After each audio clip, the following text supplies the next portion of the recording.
Mwanamichezo, tumefika hapa kwenye uwanja wa Meja Jenerali Samuyo na tumefika hapa kwa ajili ya kupata story kutoka kwa wachezaji ambapo bodi ya ligi inafahamika kwa Media Day. Tupata nafasi ya kujua mambo mbalimbali, story za wachezaji ambazo hujawahi kuzifahamu. Mimi naitwa Latifa Anafi, nyuma ya kamera hapo ni Wilvin Trent. Pembeni yangu hapa ni kipa wa JKT Tanzania, Omar Gonzo. Tutapata mengi kuyafahamu kutoka kwake. Gonzo, habari? Salama, kwema. Niko sawa sawa, sijui wewe. Namshukuru Mwenyezi Mungu niko salama. Mambo yanakwenda. Namshukuru Mwenyezi Mungu.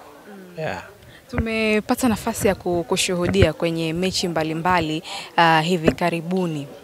Pengine utuambie namna ambavyo unaona muendelezo wa ligi mpaka hivi sasa ukoje? Kwa upande wangu muendelezo wa ligi naamini uko vizuri. Tutaendelea kupambana kadri ya nguvu zetu na mafundisho yetu ya mwalimu kuweza kufikia malengo yetu. Ndio. Ushindani katika mechi ambazo umepata nafasi za kuanza unauonaje? Ushindani upo mkubwa kwa timu zote, hususan timu zote. Ushindani ni mkubwa sana na tunaendelea kusikiliza maelekezo ya mwalimu na mafundisho yake ili tuweze kuwa bora zaidi. Na kwa namna ambavyo umepata nafasi ya kucheza kwenye hizi mechi kadhaa ambazo wa Tanzania tumekushuhudia, mechi ipi kwa upande wako ilikuwa mechi ngumu sana? Hapo kiukweli mechi ngumu ambazo kwa sasa hivi ambazo nimepitia kwenye hizi mechi mbili ambazo mwalimu ameniamini ni big match ambayo nimecheza na Simba Sports. Ilikuwa na ugumu kiasi gani, lakini pia utuambie namna ambavyo ulijitayarisha nayo? Ni mechi ambayo ilikuwa ngumu kwa upande wangu. Naweza kusema hivyo kwa sababu nilitamani sana kuipa timu yangu matokeo ambayo mwalimu alitutengeneza kuweza kuyapata, ila Mungu hakupanga kupata hayo matokeo. Tulipambana kadri ambazo tulivyoweza, ila bahati haikuwa kwetu. Kuna moment kadhaa ambazo nazikumbuka kwenye mchezo ule, ikiwepo moment ambayo ulikuwa unataka kutoka nje lakini kipa ama kocha wa makipa alizuia usiweze kutoka nje. Ile ilikuwaje? Hebu tusimulie kwa sababu tulikuwa tunaona labda Gonzo ameumia kwa juu. Wewe utuambie nini ambacho ulikuwa unajisikia kiasi cha kuomba sub na kocha wako kukugomea? Mimi niseme kwamba mpira una mambo mengi. Kwa sababu hakuna mtu ambaye anapenda labda kupata majeraha au ajali yote. Ndio maana tunajikinga sana hizo ajali. Sasa mimi naamini kwamba siku ile nilipata maumivu ambayo yalipelekea kuna muda kama naona hadi ya kutokuweza kuendelea, lakini nashukuru mwalimu pamoja na wenzangu walinimotivate kuendelea kupush ambazo dakika ambazo zilibakia twende mpaka half time. Tukishafika half time tutapata matibabu ambayo yataweza kunirudisha tena au la. Kitu ambacho kilinifanya niendelee kupambana, ila maumivu ambayo niliyapata ni maumivu ambayo nilikuwa naamini siwezi kuendelea, lakini pamoja na wenzangu, wachezaji wenzangu na kunimotivate nikasema ngoja niendelee kupambana kwa sababu ni nembo ambayo tumeipambania wote kwa pamoja, tuipambanie kufikia malengo yetu. Ngoja niendelee kupambana. Ulipata maumivu kwenye eneo gani? Siku ile nilikutana na Kibu kwenda kucheza mpira 1v1. Nilipofika niligongana na goti lake kichwani. Kwa hiyo kuna time nilikuwa nafikia naona kama kuna kizunguzungu ambacho nakipata nashindwa kuona. Nikawa natamani kutoka, lakini wenzangu wakasema endelea. Hiyo ni hali ambayo itapungua, maumivu itakuwa sawa. Na kwa kocha wako sasa Fatma, wakati wewe unaomba sub na daktari anaomba sub pale, yeye alisimama na kusema kwamba hapana, amalize huyo. Pale ulivyosikia ile nini ambacho kilikujia? Mimi kwa upande wa kocha sikuweza kumuona kwamba alisema hapana aweze kuendelea. Ila naamini kwamba mpaka kocha kufikia hatua hiyo ni mwalimu ambaye amepitia mpira, anajua changamoto za mpira.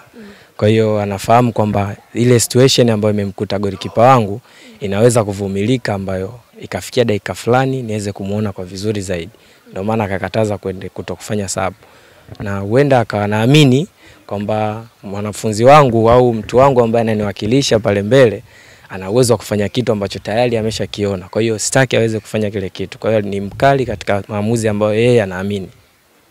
Na baada ya pale, baada ile moment kupita, tuliona ama tulishuhudia Gonzo ambaye alikuwa imara zaidi, alikuwa akiruka kudaka, alikuwa akisave hatari mbalimbali ambazo zilikuwa zikikujia langoni.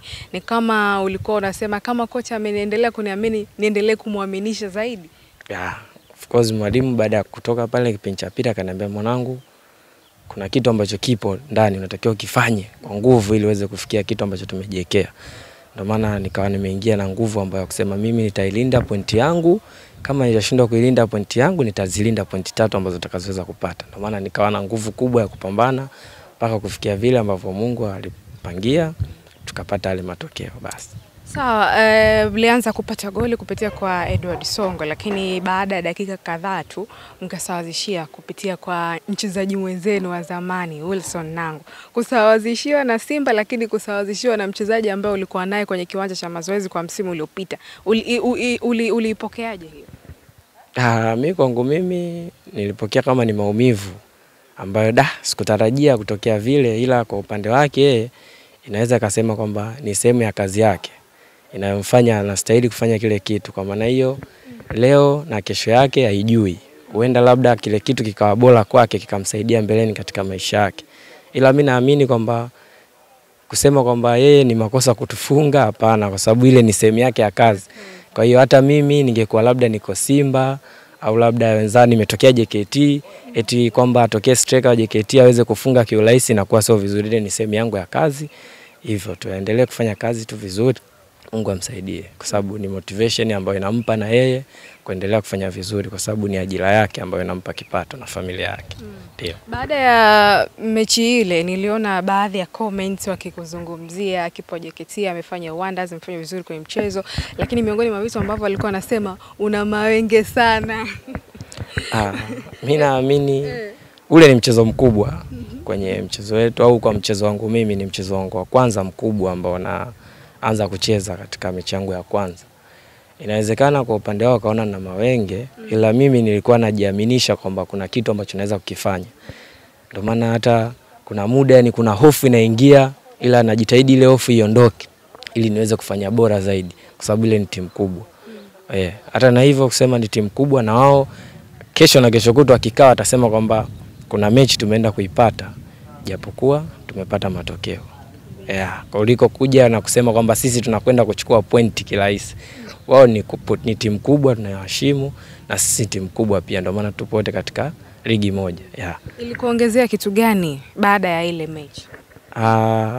Mimi niseme tu kwenye ile mechi kuna kitu ambacho iliniongezea jinsi gani ya kujiamini zaidi kuliko pale, na kuweza kuamini kwamba nina uwezo wa kufanya kitu ambacho kinaweza kusaidia timu yangu. Sawa, neno lako kwa mashabiki wako ambao umeanza kujizolea kuanzia mechi ile, lakini pia tutarajie kumuona Gonzo akifanya vizuri zaidi akipata nafasi kwenye mechi ambazo zinafuata. Kwa upande wa mashabiki zangu au watu ambao wananifuatilia, nipende kuwashukuru kwanza kwa kuweza kuamini na kuniaminia, kusema kwamba dogo anaweza kufanya kitu. Kwa hususan mashabiki wangu wengi wananiita dogo. Inawezekana ni kweli ni mdogo kwao of course. Ndio napenda kuwashukuru, waendelee kunifuatilia, na napenda kumuomba sana Mungu aendelee kunifanya kuwa bora na kushikilia kitu ambacho nipo nacho kwa sasa. Ulipogusia hapo kwamba watu wengi wanakuita dogo, kuna jamaa mmoja alikuwa nimekaa naye kwenye jukwaa pale, alisema miongoni mwa vitu Gonzo anavipenda ni kulia. Okay. Ni kweli? Inawezekana hata kwenye ndondondo tu hivyo bana wewe unalia sana. Inawezekana tafsiri zao naweza kanasema wanalia, ila tafsiri ya mimi naweza kusema silii. Kuna muda napata maumivu, nahitaji kufanya kitu kikubwa zaidi ya kile. Sio kusema ni kulia, kusema eti nalia kwa sababu ya nini, hapana. Ila nahitaji kufanya kitu kikubwa, ni maumivu ambayo napata. Kwa hiyo nasema Mungu nisaidie nifanye kikubwa zaidi ya hiki. Na sababu za kulia pia hata kwenye ile mechi ya Simba. Mechi ya Simba sikulia, ila kuna situation ambayo ilionekana nimeweka jezi hivi, ila nilikuwa najiuliza napata maumivu, nasema kwa nini niweze kukubali mapema na kirahisi hivi. Kwa hiyo ni kujimotivate wewe mwenyewe. Ni kujimotivate kwamba naweza kuendelea. Asante sana Omar Gonzo, na nikutakie kila la heri. Asante sana.